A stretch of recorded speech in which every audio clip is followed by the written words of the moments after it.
Mathematics की field में India का क्या रोल रहा है, किन किन मैथमेटिशियंस ने इसमें कंट्रीब्यूट किया और किन किन टॉपिक्स के बारे में हम दुनिया से बहुत पहले जानते थे, जहाँ पर आज शायद वहाँ पे नाम फॉरेन मैथमेटिशियंस का आता है कि उन्होंने खोज की है, पर हम इंडिया में उनके बारे में बहुत पहले से जानते थे। आज ऐसी कुछ चीज़ों के बारे में ही हम लोग बात करने वाले हैं। आप लोग जानते होंगे कि जो इंडिया के एस्ट्रोनॉमर्स थे वो पहले से सूरज का क्या पाथ है, मून किस वे में घूम रहा है, किन रास्तों से प्लैनेट्स गुजर रहे हैं, स्टार्स गुजर रहे हैं, उसके बारे में जो है वो जानना चाह रहे थे एक्यूरेसी के साथ। हमारा इक्लिप्स जैसे सूर्य ग्रहण, चंद्र ग्रहण कब हो रहे हैं वो उसके बारे में भी प्रिडिक्ट कर पाते थे, और उसके लिए उन्होंने बहुत सारे मैथमेटिक्स के टूल्स जो है डेवलप कर दिए थे। इसी को क्या कहते हैं, वेदांग ज्योतिष कहते हैं। उस टाइम पे एस्ट्रोनॉमी और मैथ को बिल्कुल एक ही चीज़ माना जाता था, यहाँ तक कि एक ग्रंथ है उसमें लिखा है कि जो मैथ और ज्योतिष हैं वो वेदांग शास्त्र के लिए बिल्कुल ऐसे हैं जैसे पीकॉक की हेड पर क्रेस्ट होता है और जो कोबरा होता है उसके सिर की जो मणि होती है, वैसे ज्योतिष और गणित हैं वेदांग शास्त्र के लिए। मतलब ज्योतिष और गणित को वो एक ही चीज़ मान रहे थे। फिर धीरे धीरे टाइम के साथ क्या हुआ, ज्योतिष और गणित अपना अलग अलग दोनों डेवलप होने लगे। एकदम बिल्कुल शुरुआत से बात करते हैं। इंडिया में जो हड़प्पन सिविलाइजेशन थी जो 2600 से 1900 बीसी के बीच में रही, उसके कुछ शहर थे जैसे मोहनजोदारो, धोलावीरा, कालीबंगा जो भी राजस्थान में है। उसमें आपको क्या मिलता है, जो शहर बसे हुए थे वो बिल्कुल सड़कें एकदम डायरेक्शन में एकदम बिल्कुल लगी हुई मिलती हैं, एकदम राइट एंगल पर सड़कें एक दूसरे को क्रॉस करती हुई मिलती हैं।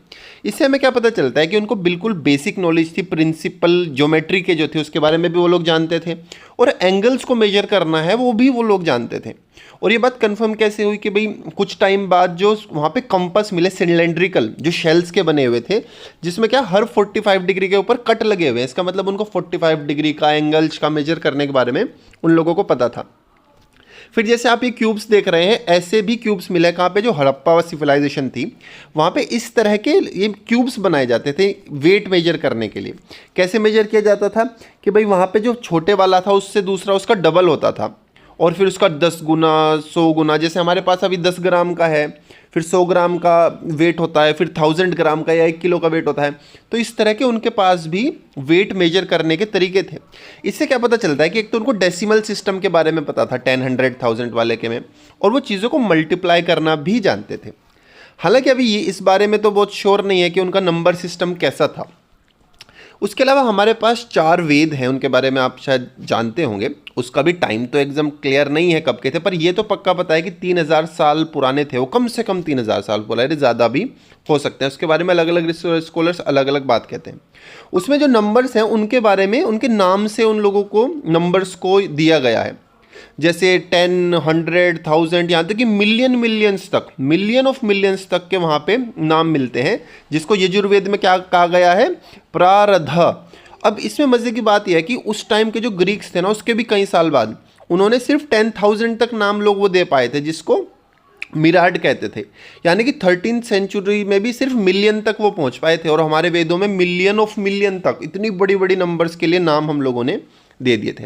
अब वेदों के ऊपर जो कमेंटेटरीज लिखी गई, मतलब उनको समझाने के लिए जो नीचे बुक्स लिखी गई जिनको ब्राह्मणास कहते हैं, उसमें 4 अर्थमेटिकल ऑपरेशन यानी कि प्लस माइनस मल्टीप्लाई डिवाइड के बारे में भी जान के मिलती है। फ्रैक्शंस के बारे में भी वो लोग जानते थे। फिर हम थोड़ा सा और आगे के टाइम में अर्ली हिस्टोरिकल पीरियड में, वहाँ पे क्या होता है, जो फर्स्ट इंडियन टेक्स्ट है जो सीधा सिर्फ मैथमेटिक्स के ऊपर ही लिखा हुआ है, सुलभ सूत्र जिनको कहते हैं, जो 8th और 6th सेंचुरी के आसपास के वो पाए जाते हैं, संस्कृत में लिखे गए थे। अब इनमें इनका क्या काम था सुलभ सूत्रास का, जैसे हवन करते थे पहले ऋषि, तो जो वेदियाँ बनती है जिसमें हवन करते हैं, हवन कुंड है, वो किस शेप के बनाने हैं, किस साइज़ के बना रहे हैं, उसके ऊपर आप सोचिए उन्होंने पूरी एक बुक लिख दी कि अलग अलग किस किस शेप और साइज़ के बनाने हैं।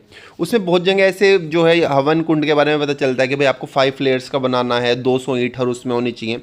अब देखिए कुछ उन्होंने एग्जाम्पल दिए हैं, अब वो बिल्कुल स्पेसिफिक शेप, यानी कि उनको शेप्स के बारे में भी पता था, एरिया के बारे में भी पता था, इन सब चीज़ों के बारे में वो जानते थे। फिर क्या है, सुलभ सूत्र को हम ऐसा भी कह सकते हैं कि ज्योमेट्री का सबसे पुराना हमारे पास ग्रंथ है, यहाँ तक कि जिसको आज की तारीख में हम पाइथागोरस थ्योरम कहते हैं, उसके बारे में भी सुलभ सूत्र में हमको एक जनरल स्टेटमेंट मिलता है। वो क्या कहता है कि भाई अगर आपके पास 2 स्क्वायर हैं, उनको जोड़कर दोनों स्क्वायर को आप एक तीसरा स्क्वायर बना सकते हैं, या 2 स्क्वायर्स को घटाकर हम तीसरा स्क्वायर बना सकते हैं। और यही क्या होता है, पाइथागोरस थ्योरम। इसलिए देखिए इसमें भी लिखा है so called Pythagoras theorem. Pythagoras theorem से तो बहुत पहले इंडियन कल्चर में उसको पता था। यहाँ तक कि वो पाई की नेचर के बारे में भी जानते थे। देखिए डायग्राम दिया हुआ है, ऐसा कुछ ये बात उन्होंने सुलभ सूत्र में समझाई गई थी पहले, पाइथागोरस थ्योरम से भी बहुत पहले। उसके अलावा स्क्वायर रूट 2 जो है, जो हम देखते हैं, उसकी वैल्यू भी हमारे उन बुक्स में अवेलेबल है। 5 डिजिट तक हम लोगों ने इस एक्सप्रेशन के थ्रू उसको कन्वर्ट किया हुआ था। अब उसके बाद क्या है, जैसे हमको पता है कि भाई 100 सेंटीमीटर से मिलके जो है मीटर बनता है, फिर 1000 मीटर से बन के 1 किलोमीटर बनता है। इस तरह से जो यूनिट का सिस्टम था वो भी सुलभ सूत्र में देखने को मिलता है। जो अधिकतर किससे वो मेजर करते थे, जो बॉडी के पार्ट्स हैं उनसे। जैसे 14 अनुस, अनुस का मतलब क्या था, जो मिलेट होती थी, अनाज का छोटा दाना, उसको मानते थे। तो अगर ऐसे 14 अनाज के दाने आप मिलाएंगे तो 1 अंगुल बन जाएगा, 1 डिजिट बन जाएगा। 12 अंगुल को मिला देंगे आप तो क्या, एक प्रादेश बन जाएगा, जो लगभग 1 हाथ के बराबर होता था। फिर 15 अंगुल को मिलाएंगे तो 1 पद बन जाएगा, पद का मतलब होता है फुट, पैर बन जाएगा। 24 अंगुल मिला देंगे तो अर्थनी बन जाएगी, यानी कि 1 क्यूबिट बन जाएगी, जिसको बाद में हस्त भी कहा जाने लगा। 30 अंगुल मिलाएंगे तो 1 पराक्रम बन जाएगा, यानी 1 कदम जितना होता है, भाई 2 पैर के बराबर 1 कदम होता है।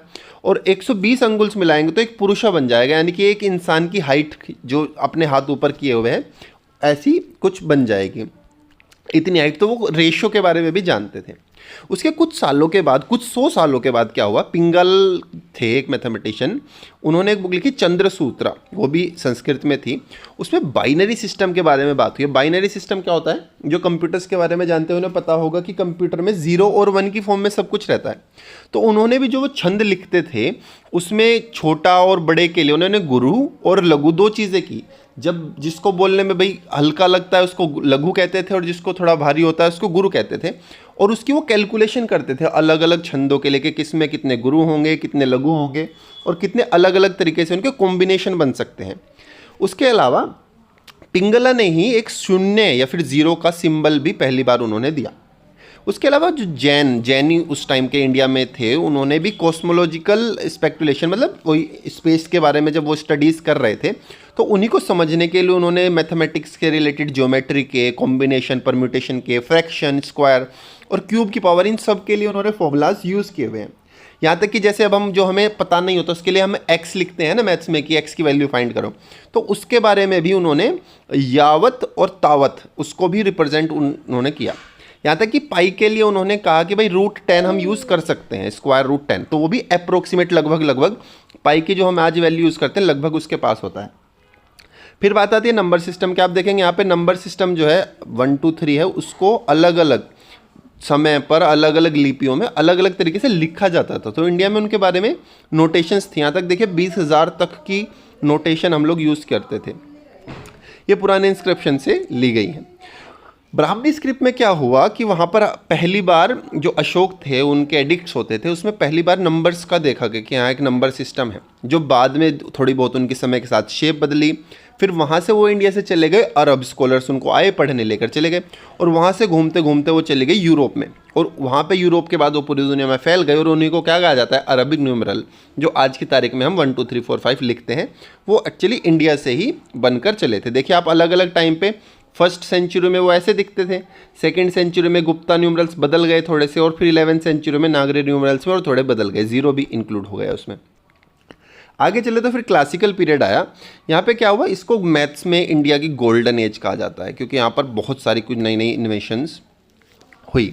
उसके बाद क्या है, यहाँ पर भाई 0 को भी हमको नंबर्स में जोड़ना है, 9 में एक उसको भी 0 को इंक्लूड करना है। इसका कैसे पता चला, 1st सेंचुरी में बुद्धिस्ट फिलोसफर हुए वासुमित्रा, उन्होंने इस पर बहुत ज़्यादा काम किया। इसके अलावा जैन कॉस्मोलॉजिकल वर्कर हुए, उनकी किताब का नाम था लोका विभाग, जो 458 CE के करीब लिखी गई थी। उसको फिर पूरी इंडिया में वहाँ से उसको यूज़ किया जाने लगा कि हाँ भैया 0 का यूज़ किया जाना है ना। और वही बाद में अरब कंट्रीज से होते होते यूरोप में चला गया, और वहाँ से फिर सब जगह फैल गया। इसी की वजह से साइंस और मैथ्स में आज की तारीख में बहुत सारी इन्वेंशंस हो पाई हैं। फिर उसके बाद आता है भाई 499 CE में, जो आज का पटना है, वहाँ पे आर्यभट्ट हुए हैं, आर्यभट्ट 1। उन्होंने किताब लिखी आर्यभट्टीय। ये टेक्स्ट ना उन्होंने बहुत एकदम डीप नॉलेज के साथ लिखा, लेकिन बहुत छोटा लिखा, 121 इसमें वर्सेस थे सिर्फ, यानी कि अब उसको समझना भी हर किसी के पास की बात नहीं होती थी। लेकिन 6 से लेकर 16th सेंचुरी तक उसके ऊपर फिर लोगों ने इसको एक्सप्लेन करने के लिए कि इसका मतलब क्या है, लगभग 12 बहुत बड़ी कमेंटेटरीज उसके ऊपर लिख दी थी।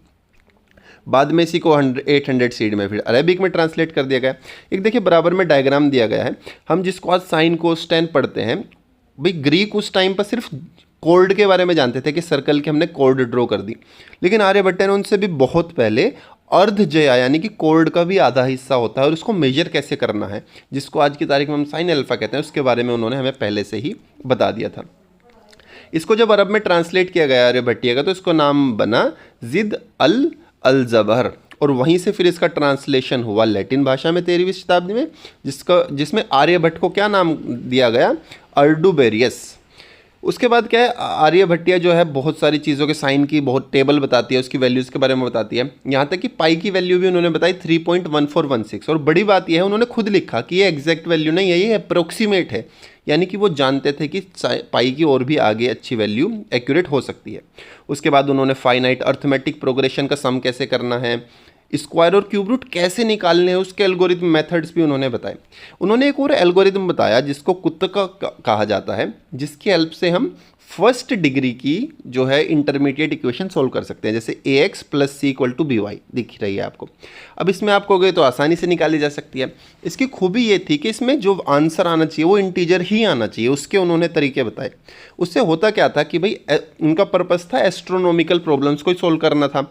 तो जो भाई पूरा प्लेनेट कितने चक्कर काट रहा है कि गिवन नंबर ऑफ ईयर्स में, तो उसमें तो होल नंबर ही चाहिए ना, पूरे इंटीजर्स चाहिए था। इसलिए आर्यभट्ट में कुछ गलतियां भी हो गई, जैसे उन्होंने पिरामिड और उसकी जो है स्पेयर की वॉल्यूम्स वगैरह में कुछ गड़बड़ हुई, जिसको बाद में ब्रह्मगुप्त और भास्कराचार्य जी ने करेक्ट आंसर उसके लिखे। इसके बाद आते हैं 598 CE में। इसमें ब्रह्मगुप्त जी ने एक हुए हैं, उन्होंने बुक लिखी है ब्रह्म स्फुता सिद्धांता। इसमें उन्होंने साइक्लिक क्वाड्रिलेटरल्स के बारे में बात की। वो क्या होते हैं कि भाई सर्कल के अंदर अगर हम एक क्वाड्रिलेटरल बना दें, इन्होंने उसका जो है एरिया के बारे में बात की। सोचिए उन्होंने बताई कब, 598 BC में, फिर उसके 1700 साल बाद है ना लगभग, तब उसके लिए फॉर्मूला यूरोप में यानी कि विदेशों ने उसके लिए फॉर्मूला बनाया। अब फॉर्मूला क्या था कि भाई अगर आपको उसकी साइड पता है क्वाड्रिलेटरल की ABCD, तो आप उसका एरिया यहाँ पे निकाल सकते हैं square root S - A, S - B, S - C और S - T की हेल्प से। ये देखो उन्होंने कितने 1700 साल पहले बता दिया यूरोप वालों से। ब्रह्मगुप्त ने ही नेगेटिव नंबर्स के बारे में भी हमको बताया कि ऐसे भी हो सकते हैं, और उन्होंने मैथमेटिकल इनफाइनाइट के बारे में भी बात की। उन्होंने कैसे कहा, उन्होंने कहा कि मैथमेटिकल इनफाइनाइट का मतलब होता है ख छेद। उसका मतलब क्या होता है, जिसको डिवाइड किया जाए ख से। अब ख क्या होता है, ख जीरो का ही एक नाम है उनके समय में। हम जानते हैं जब किसी चीज़ को जीरो से डिवाइड करते हैं तो इनफाइनाइट आता है। यही बात ब्रह्मगुप्त जी ने बताई कि जिसको जीरो से डिवाइड किया जाए या ख से डिवाइड किया जाए वो इनफाइनाइट होता है। उन्होंने एक भावना एल्गोरिदम भी बताया, जो क्या होता है इंटीग्रल सॉल्यूशन के लिए होता है, सेकंड ऑर्डर इनडिटर्मिनेट इक्वेशंस के लिए। और इसको क्या कहता है, वर्ग प्रकृति। जैसे nx² + 1 = y² टाइप की जो इक्वेशन होगी, उनके इंटीग्रल सॉल्यूशन निकालने का तरीका उन्होंने बताया।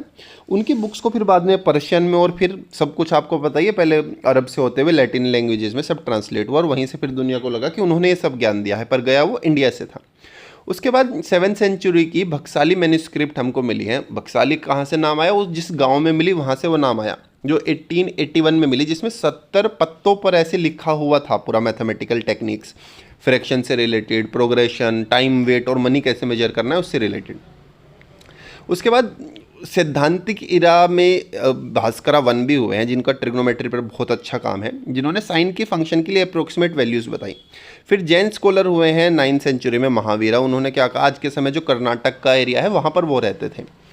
उन्होंने जो ऐसा मैथ की बुक्स लिखी जो एस्ट्रोनॉमी से बिल्कुल अलग थी, सिर्फ मैथ्स के ऊपर ही थी, जिसमें finite series, fraction, permutation, combination, linear equation of unknown, quadratic equation, ऐसी चीज़ों के बारे में उन्होंने बताया जो आज की तारीख में हम लोग पढ़ते हैं बुक्स में।